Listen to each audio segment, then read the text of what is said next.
Hello friends, welcome back to my channel. আমি আজকে আপনাদের সাথে এঁচোড় দিয়ে ছোলার ডালের রেসিপি শেয়ার করব। এই ডালটা খেতে অসাধারণ লাগে। এটা আপনারা রুটি, লুচি, পরোটা বা গরম ভাত যে কোনো কিছুর সাথেই সার্ভ করতে পারেন।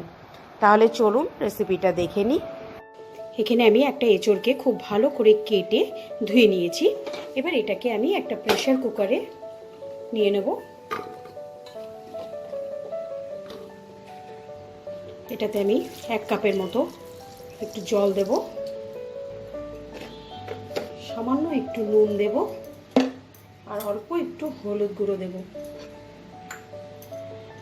এটাকে ভালো করে মিশিয়ে নিয়ে প্রেসার কুকারের ঢাকনাটা আটকে একটা সিটি দিয়ে নেব। আমার এটা একটা সিটি উঠে গেছে। এবার আমি যতক্ষণ না প্রেসার কুকারটা ঠান্ডা হচ্ছে ততক্ষণ আমি এটাকে খুলবো না।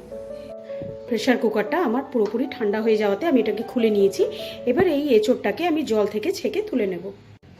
প্রেসার কুকারে আমি 1 কাপ ছোলার ডাল, যেটা আমি সারা রাত ভিজিয়ে রেখেছিলাম, সেই ছোলার ডালটা অল্প একটু 1/2 কাপের মতো জল দিয়ে আমি এটা সেদ্ধ বসাবো।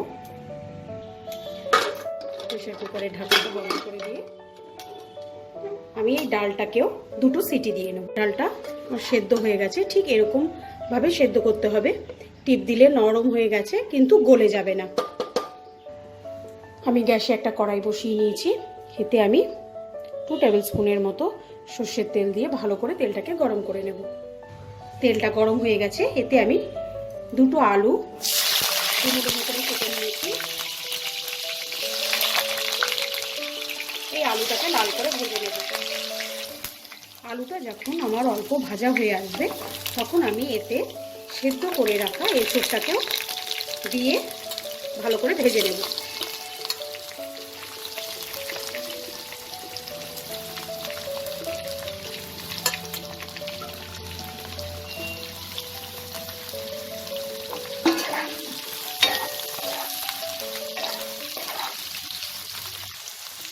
এঁচোড় আর আলুটা আমার ভাজা হয়ে গেছে।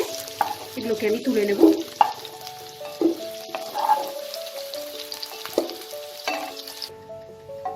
এতে আমি আরও 1 টেবিল চামচ তেল দিয়েছি, সর্ষের তেল। এবার আমি 2টো তেজপাতা, একটা শুকনো লঙ্কা, 1 টিস্পুন আমি সাদা জিরে আর কিছু গোটা গরম মশলা। গোটা গরম মশলার মধ্যে আমার আছে 1 টুকরো দারচিনি আর 4টে ছোট এলাচ। এবার এগুলো থেকে যখন খুব সুন্দর একটা গন্ধ বেরোবে আমি তখন এতে 2 টেবিল স্পুন পেঁয়াজ বাটা দিয়ে দেবো।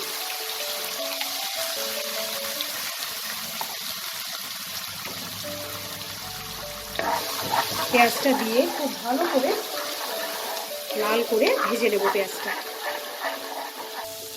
পেঁয়াজটা লাল করে ভাজা হয়ে গেছে। এবার এতে আমি 2 টেবিল স্পুন আদা, রসুন আর কাঁচা লঙ্কা বাটা দিয়ে দেবো। এবার এই মশলাটাকেও আমি ভালো করে কড়াইতে নাড়াচাড়া করব যাতে কাঁচা গন্ধটা না থাকে। মশলাটাকে আমি 2-3 মিনিট ভালো করে নাড়াচাড়া করে নিয়েছি। এবার এতে আমি 2টো টমেটো দিয়ে দেবো,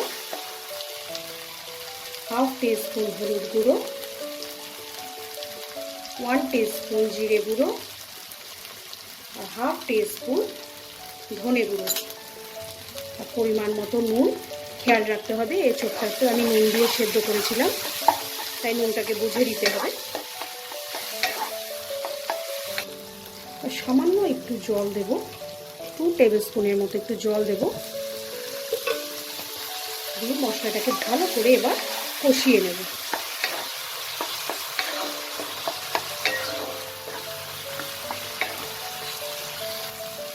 দেখুন মশলাটা আমার কষানো হয়ে গেছে, মশলার ধার দিয়ে তেলটা ছেড়ে এসেছে। এবার আমি এতে একটু চিনি দেব।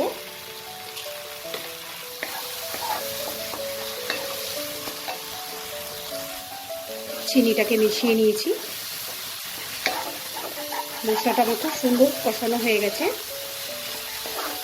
মশলা যত ভালো কষানো হবে তরকারির টেস্ট ততটাই ভালো হয়।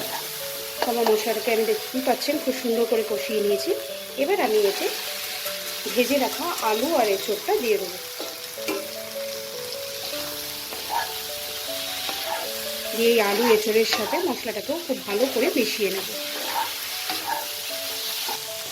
5 মিনিট ধরে আমি আলু আর এঁচোড়টাকে মশলার সাথে খুব ভালো করে আরও একবার কষিয়ে নিয়েছি। এবার এতে আমি সেদ্ধ করে রাখা ছোলার ডালটা দিয়ে দেবো।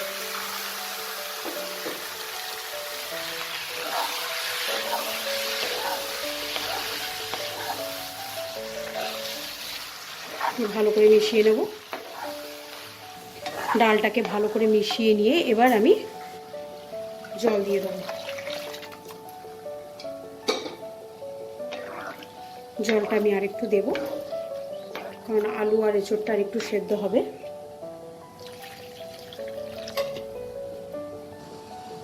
ঝোলটা ফুটে উঠেছে। এবার আমি এটাকে ঢাকা দিয়ে মিডিয়াম ফ্লেমে 10 মিনিট রান্না করব। 10 মিনিট পর আমি ঢাকাটাকে খুলে নিয়েছি। এবার আমি দেখে নেব আলুটা নরম হয়েছে কিনা।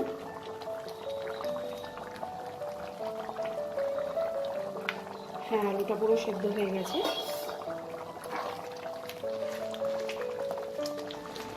আমি এবার এতে 1 টেবিল স্পুনের মতো গরম মশলা গুঁড়ো,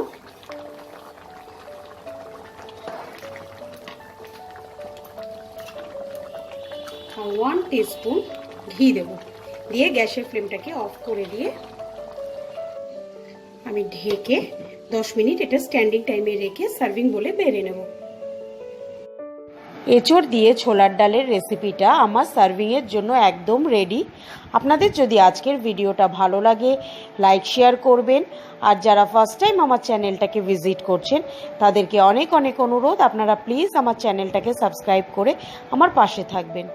আজকের মতো বিদায় জানিয়ে শেষ করছি। বাই।